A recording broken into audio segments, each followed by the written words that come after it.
Hello everybody! Both of my dogs are in here, so I apologize in advance if things get rowdy, because it's almost walk time. I am so excited for this video, and I know that I say that a lot, probably almost every time, but I really mean it this time. And I'm actually nervous that I have amped it up too much and it's not going to be as good as I think it is, but I am so excited. This is something that even before I was doing YouTube, I wanted to get one of these things for like 10 years, but it makes me anxious and I'm not sure why. You know, some things just make me anxious for no reason. Literally, it was the easiest process I've ever done in my entire life. But my library, he might have to go poo. Do you have to go outside, bud? Okay. One sec. Where were we? Coffee. What was I saying? My library does something called Grab and Go, and they have done it forever. And I always just pre-order books online most of the time and go to this shelf behind, grab what I ordered and check them out and go. And in front of that shelf where I grab my books, they have about 12 brown paper bags with a different genre on each of them. They have curated a list of books in that genre and it's a mystery bag. So that's what we're doing this week. I got a fantasy mystery bag from my library and I'm so excited because I'm under the impression that they put lesser known books in here and I really hope that I'm right. I chose fantasy. Upon reflection, I'm a little bit nervous about that because I don't really want to start any new series and fantasy generally isn't standalone books, but I hope it is. We're gonna open this and we are gonna see what we get. I thought it was 5 books, but I think she just took like the receipt off with the barcodes and I think there were only 4. I really, really hope that I haven't read any of these. I hope that this goes well because I will do it again. They have so many different ones and actually I thought I'll start with the genre that I enjoy the most, but maybe next time I should do like, they have a cozy mystery or a general mystery or a thriller. I'm not sure what they all have. I think there's a general fiction. That one makes me a little bit nervous because it could be literally anything. Anyway, shall we? Ooh, I'm excited. I don't want to look. Should I pull it out secretly? Oh, okay. First one feels normal thickness. Weird size. No Season But the Summer by Matilda Laser. Never heard of it. Let's read them all. What happens when our oldest stories fail us, when all the rules have changed? The classic myth of Persephone reimagined for a modern-day reader. Persephone spends 6 months under the ground with her husband, king of the dead, and 6 months on earth with her mother, goddess of the harvest. It has been this way for 9,000 years, but when she emerges this spring, something is different. Rains lash the land, crops grow out of season or not at all. There are people trying to build a road through the woods, and her mother does not seem to be able to stop them. The natural world is changing rapidly, and even the gods have lost control. While Demeter tries to regain her powers and fend off her daughter's husband who wants to drag his queen back underground for good, Persephone finally gets a taste of freedom, but what will this mean for her mother, her husband, and the new shoots of life inside her? Ooh, this sounds fun. I haven't read too many Greek mythological retellings. What's the one I read? The Games Gods Play? That's like one of the only ones I've read, so we'll make this the second one.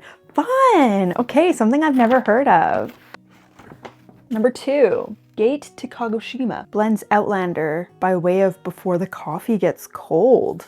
Very cool. While in Japan researching her family's history, a vicious typhoon sends Isla Mackenzie 128 years back into time to the dawn of the Satsuma Rebellion. There she meets her ancestors and a charismatic samurai, Kai, with whom she unexpectedly finds romance. But unlike her beloved, Isla knows about the looming samurai rebellion and Kai's fate. Should she attempt to change history or somehow make her way back to the life she had before? That sounds so cool. Okay, I'm so excited. Okay, book number 3. Fly Away by Kathleen Jennings. This is tiny. In a small western Queensland town, a reserved young woman receives a note from one of her vanished brothers, a note that makes her question her memories of their disappearance and her father's departure. A beguiling story that proves that gothic delights and uncanny family horror can live and even thrive under a burning sun. Fly Away introduces readers to Bettina Scott. Bettina, that's funny. I have a sister named Betty and a sister named Tina. Whose search for the truth throws her into the tales of eerie dogs, vanished schools, cursed monsters, and enchanted bottles. There's 5. I feel 2 more. Shoot, and they're both hardcover, and they're both not small. Ready? Dead Take the A Train. It's covered by the barcode. Ooh, it's 2 authors. I traditionally don't like 2 author books, but I'm not gonna go with my bias. It's a very interesting cover as well.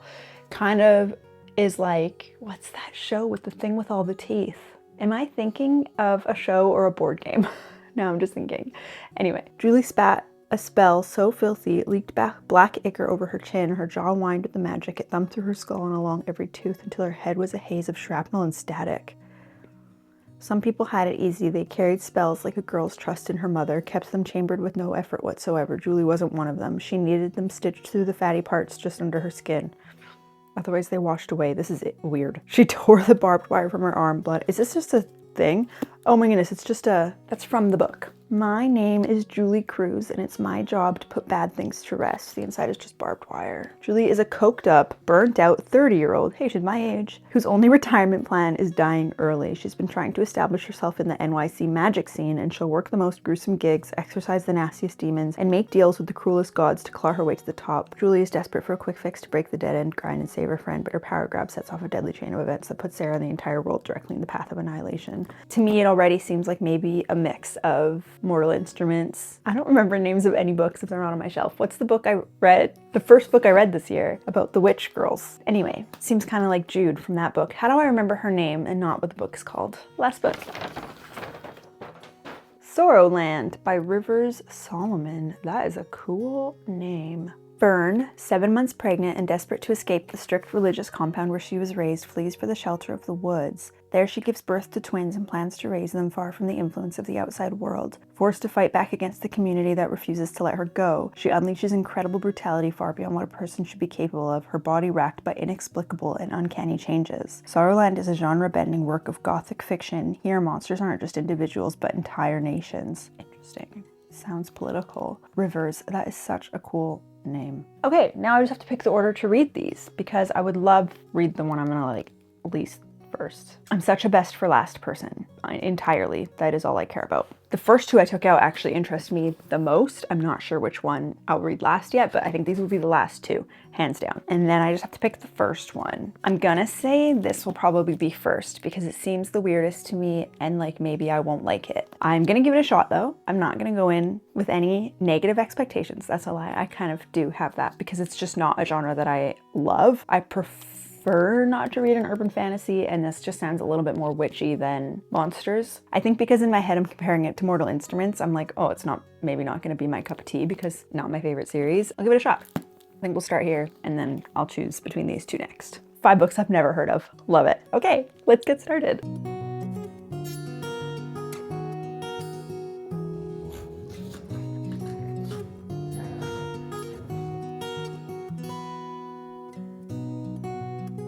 Good morning. It is 6:30 in the morning and I couldn't sleep, so I'm going to read until I start work. Just wanted to tell you I am on day 7 of this. I think I opened these books April 2nd and it's the 9th today and I'm still on the first book. I have just over 100 pages left and I am determined to finish this today. I'm not loving it. I'm not hating it. I'm mostly confused. I will try to explain what this is about. We have our main character, Julie, and she is, I wouldn't say like a demon hunter, but she gets paid to do jobs to get rid of bad guys from other worlds. They are mostly demon. She doesn't ever say the word demon. That's why I'm confused. What is it? Like these beings that don't belong here, and they usually are ruining people's lives and inhabiting their bodies or their brains or their houses. So she gets paid to hunt these things down. And she always makes a bit more of a mess than she's expected to. People always underpay her, and I'm not sure why that's a common thread, but it is. People always underpay her. And she has an ex-boyfriend who takes credit for a lot of her work, even though he hires her to do stuff, and he works for a law firm on Wall Street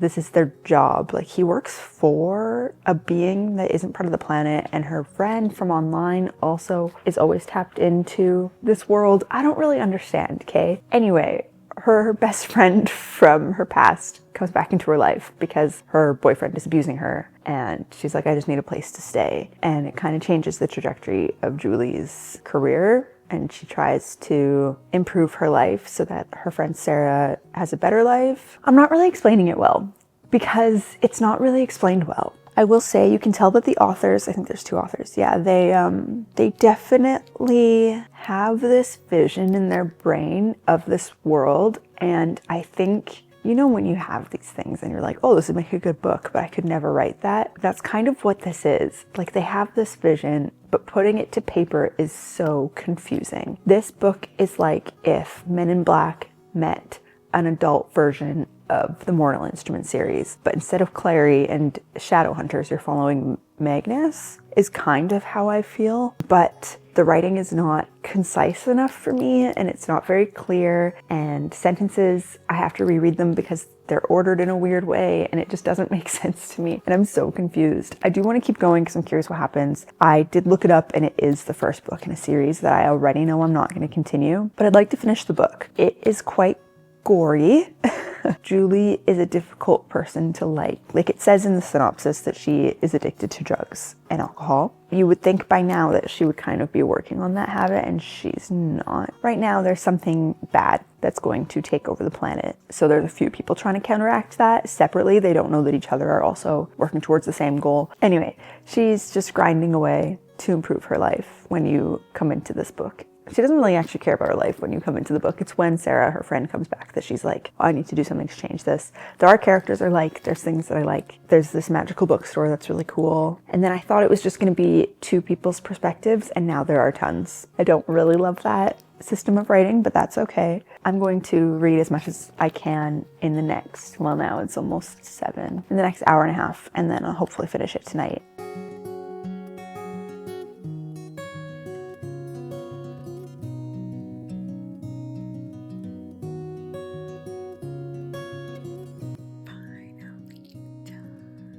So I finished The Dead Take the A Train last night. I didn't enjoy this book. I think it comes down to it was just kind of messy. Like nothing really aligned, and when it switched perspectives, it took a bit to get into, and I didn't actually love any of the characters, and everything was just a little bit messy. It didn't really make sense. I don't know, I didn't love it. Unfortunately, I don't have a ton to say about my feelings because they weren't very good.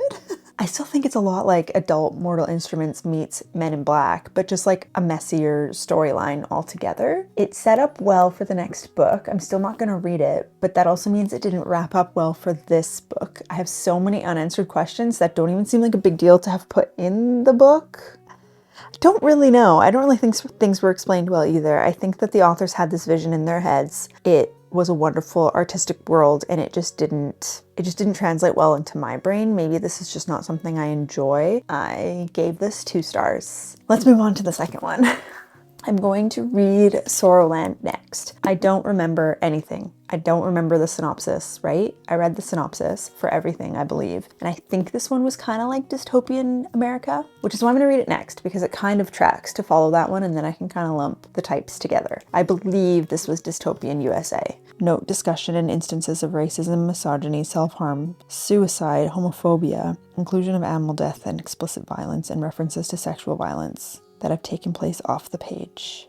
Okay, so I'm going into a heavy book. I have to leave in about 2 hours for volleyball, so that gives me plenty of time to read. So I think that's what I'll do all night, just to get ahead a little bit. But now I don't want to. It's gonna be so depressing, and I'm just like not in that mindset right now.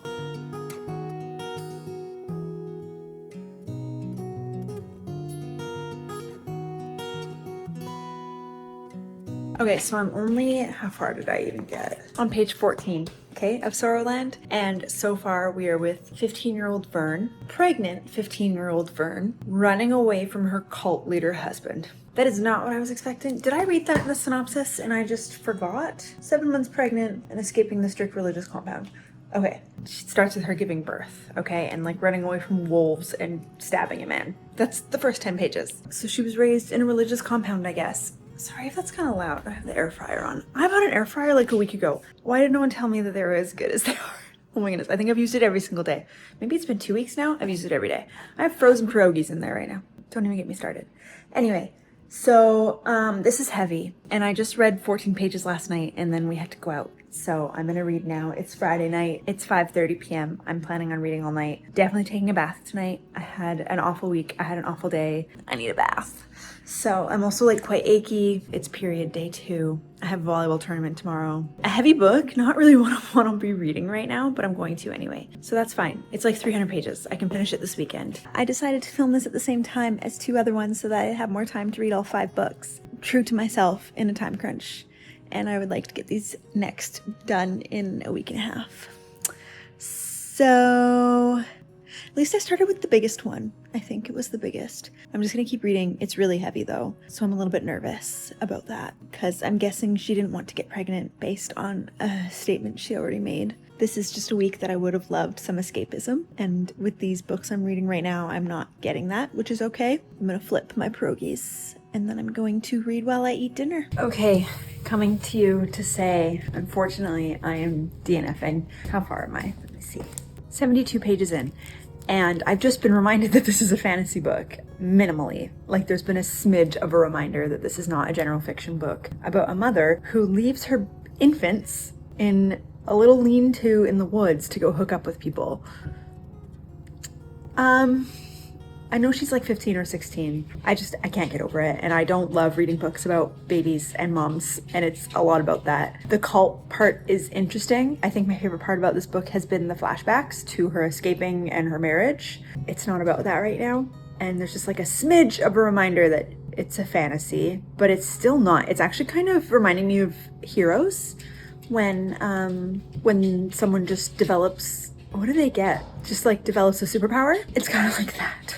All of a sudden she's really strong and I'm like, what's going on? I think that I would love to keep reading it for the deeper meanings and the political side of it, but I just can't do it with the rest of it. So this book is just not for me, and that's okay. And so I'm DNFing. I am gonna go pick up my next book. Let's choose the next one. So it says Gothic fantasy, so hopefully it's kind of similar to A Sorceress Comes to Call. That was my first 5-star read of this year by T. Kingfisher, and that was Gothic fantasy, and it really was kind of eerie. If this gives those vibes, I am very in. So I'm gonna start reading this now. It is a beautiful day outside, so I'm gonna go take the patio furniture out and have a little lay down on the deck. I think Ribby wants to go out too. Should we go on the deck, honey? Do you want to? Yeah, okay. You're the happiest puppy outside, eh? So I'm just about to go to bed, but I have a little... Good timing, Elle. I have a little update. The other day I didn't read very much. That's all cat butthole. The other day I didn't read very much because I was outside on the deck and then the neighbors came out and she had her friend over and they were just like chatting and I wanted to listen to the tea. So now I've read the prologue and chapter 1 and I am very confused. This book is a little bit confusing. It's very poetic. The writing is really nice. So that part I am enjoying. My first instinct was that it was like a closed community, kind of The Giver-esque, where all you know is your community and you don't realize there's an outside world. But that's already been proven wrong in chapter 1 because she says that her mom is getting letters from friends all over the world. The more I'm reading it, the more I'm thinking it might just be her mom who feels that way, and so she has to be perfect for her mother. And I remember I said, hey, if this is anything like A Sorceress Comes to Call, I'm gonna love it. And I am getting similar vibes from her mom. That's all I know so far though. We're following Bettina. She seems very subdued as a person, and now someone who she used to know, I think, who she maybe used to be close with, is calling her a coward, and now she got a secret letter from somebody calling her a coward, and the secret letter called her Tink, and she says only her dad and her brother used that nickname and they are gone from her life and we don't know why. So that's all I know. I literally just started, like I'm on page 26. I'm just going to read in bed for a little bit, get as far in as I can. I'm gonna start by folding my laundry. It's like 9 p.m., which is usually when I go to sleep, so I feel crazy. I will keep you posted. It's the next day. I didn't read it all yesterday. I folded my laundry and laid in bed and watched YouTube. So I have picked up this book 3 times and I am on page 26. Let's make a dent today. You know what? I should be sitting outside. It's beautiful out there. Let's move to the sunshine.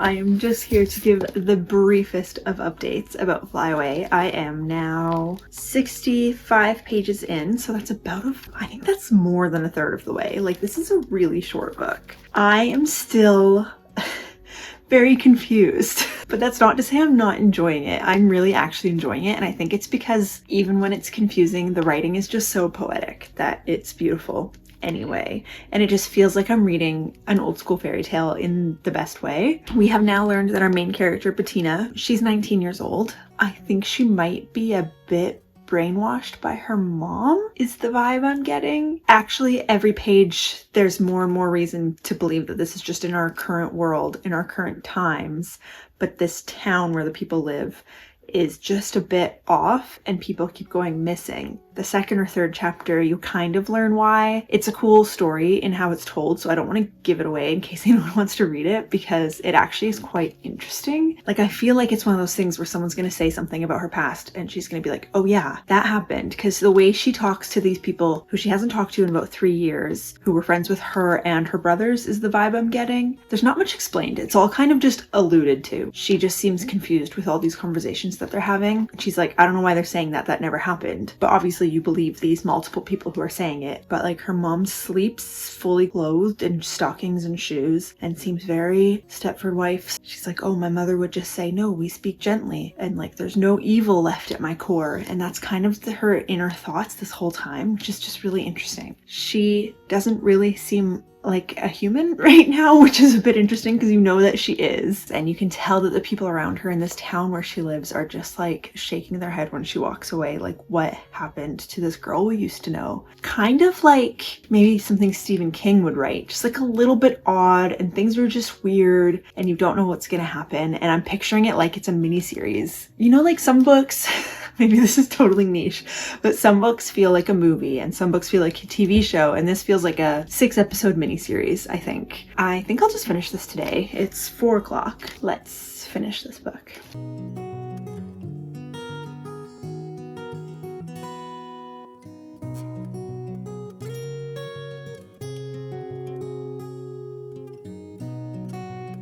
So as planned, I finished Fly Away yesterday. I enjoyed it. I did like this book.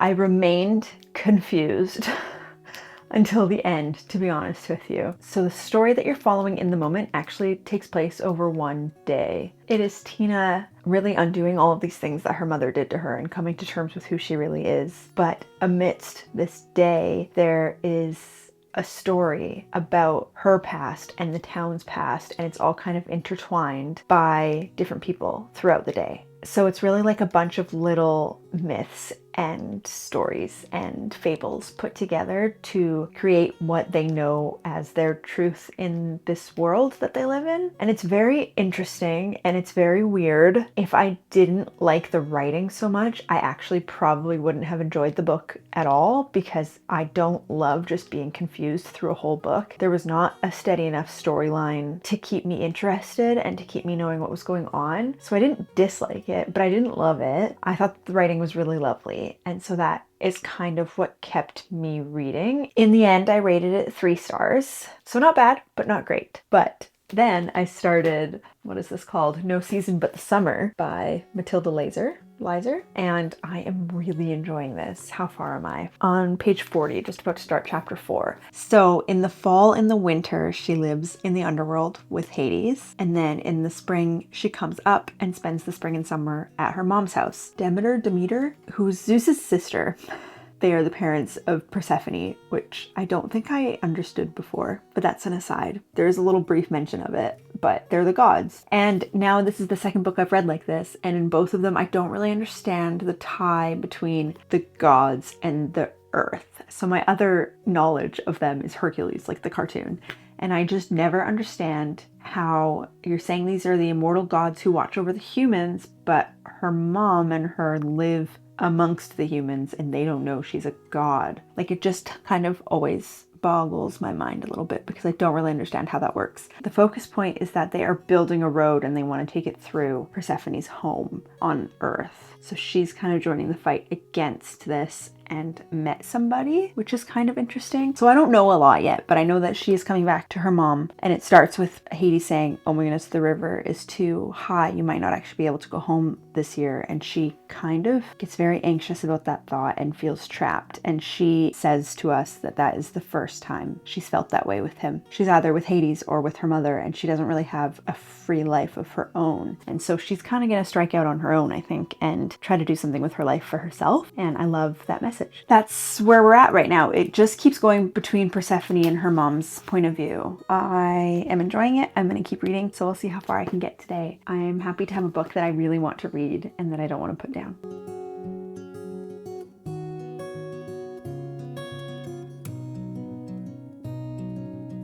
How do we feel about this angle? I'm unsure. I'm gonna put on some water for tea a second. I woke up to a rainy morning, which is actually kind of welcome with all the sun we've had. Like, I feel like we kind of skipped that spring weather. Last night we went out and I could wear a tank top and not be cold, which is crazy for April where I live. It's 9:30 now. I've been reading for a little bit, probably about half an hour. So I'm about 2/3 of the way through No Season But the Summer, and I have a lot of thoughts.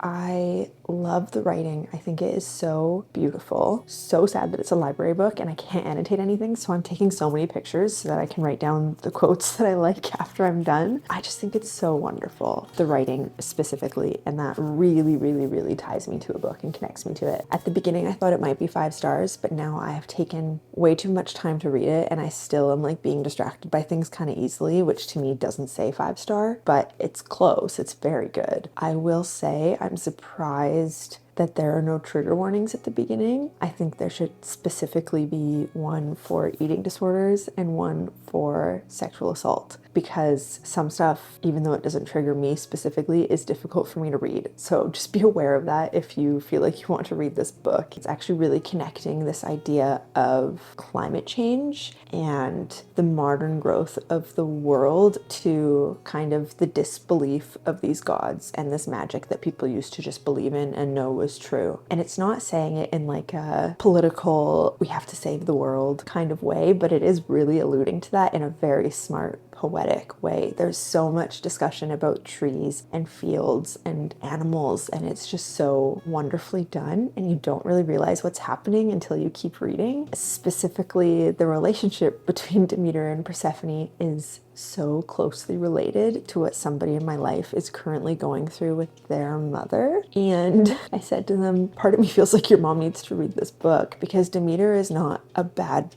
person. For a god, she's very human, but the choices that she makes as a mother are very overbearing and misunderstood, maybe a bit short-sighted. And Persephone's not the perfect child, don't get it twisted, but just like seeing it from this person's point of view, I'm like, oh my goodness, there's so many parallels to their life that it is crazy for me to be reading this right now. And maybe that's part of the pull to it too, is that this is literally going on in their life at the same time I'm reading this book, and I'm like drawing all these parallels, and it's crazy. It is getting maybe a little bit to the point where I feel like the end should be near, and it's not. There's like still 140 pages-ish. That is my update so far. So now this is about to whistle.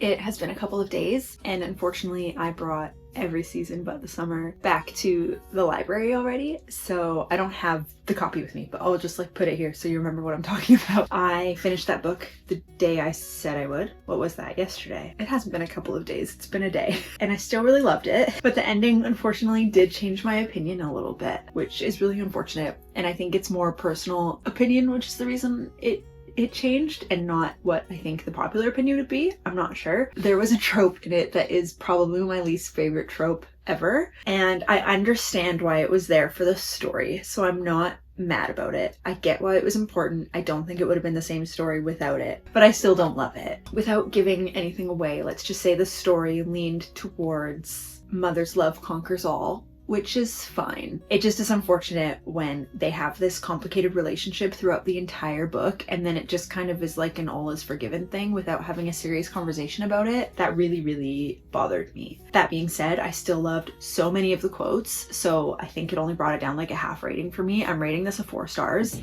I think before I got to the end, it probably would have been a 4.5. That's not that much of a change. I loved the book. I wish I had a physical copy that wasn't from the library so I could annotate the whole thing. That's how much I loved it. it. I think I read it at the right time because a lot of the book is about a shift from winter into spring, and that's exactly the season we're in. I think the poetic writing really took it up a level. I absolutely loved it. 4 stars for No Season But the Summer. I really, really, really loved it. I appreciate the mother-daughter relationship despite it not turning out how I would have preferred. Maybe it could have still turned out that way, but I didn't like how it got there, I think is my problem. I think I will have to sit with it for a little bit. I think that I will think about it for a very long time. My mind is going to come back to this book all of the time. And then right when I was done that, I took the dogs for a walk, and then I came back and I started the next book, which was Gate to Kagoshima. I was listening to the audiobook for a bit yesterday. I believe it says I'm 43% of the way through on chapter 11. If you've been here, audiobook to me means I'm not loving the book, but I don't want to give up on it, which is the truth for this. I also just had errands to do so that I could finish this video today. Because the front says an action-packed adventure blends Outlander by way of Before the Coffee Gets Cold. I have read both of those books. That's a lie. I've tried reading Outlander twice, and it's a bit too slow for me, the book, but I love the TV show. So I was expecting high stakes. You know what? Let's start over. I'm going to talk about all the things that I'm really liking about this book before I get to the negatives. Let's be positive here. I really love our main character. There's 2 main characters. So you are in Isla's point of view, who is a Scottish girl who has moved to Japan for college, university, I believe. And you are following, she calls him Kei. She just started calling him that. Keiichiro is his name. I love him. He is a wonderful main character. He is from the past, so he's the Outlander's Jamie of this book. He has been tasked with taking care of Isla because they're like, we don't know who this person is. She could be a spy. You have to watch her, make sure she's not communicating with anybody, take her in, feed her, take care of her. So obviously they're starting to fall for each other. And because it's the 1870s, it's slow. And he is so emotionally intelligent, and you can tell that he just thinks about everything before he speaks. And in his first chapter, at the very beginning of the book, the author wants you to know his character, which is he is hungry himself, and he has caught a fish, and there's a little boy who is hungry, and he gives it away. And that just introduces you to his character and how wonderful he is. And I think that he is a great main character, and I really, really, really like him. Another thing that I love about this book is the introduction for me to Japanese history.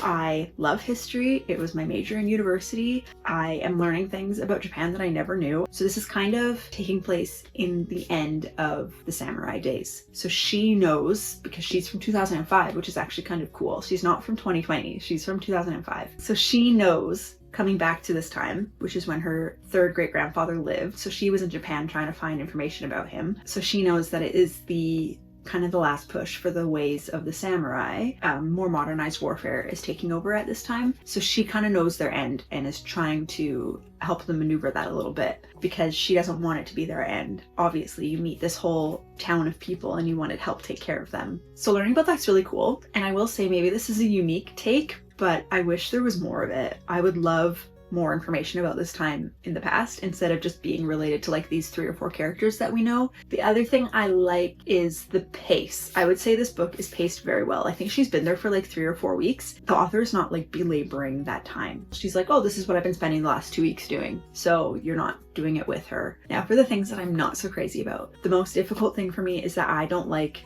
our other main character, Isla. I think she's very meh and one-dimensional. So that's the main thing. The other thing is I don't think it's a young adult book, but it is reading like a young adult book, like almost completely, other than the subject matter itself, which seems very adult. The writing, it doesn't allude to anything. It doesn't make you figure things out for yourself. It just kind of says it exactly what's going on. And that is a little bit challenging for me. I think it'll be better now when I continue reading today because now I'm expecting it, but I was not expecting it to be young adult writing. I think I expected more like fantasy historical fiction. The third thing that I am struggling with is that it's kind of low stakes feeling, and I feel like it should be very high stakes. I feel like I should be anxious and I should want to know exactly what's going to happen, and I don't necessarily feel that way. All of those things are just a little bit unfortunate, but I'm still enjoying it. I'm still going to read it. I'm now going to go back to reading. I'm not going to listen to the audiobook. I think I'm just going to try to finish this today. I am trying to, again, imagine it as if it's a TV show, and that will keep it more interesting, I think. I'm trying to visualize everything as best as I can. That is my current thoughts. let's get to reading.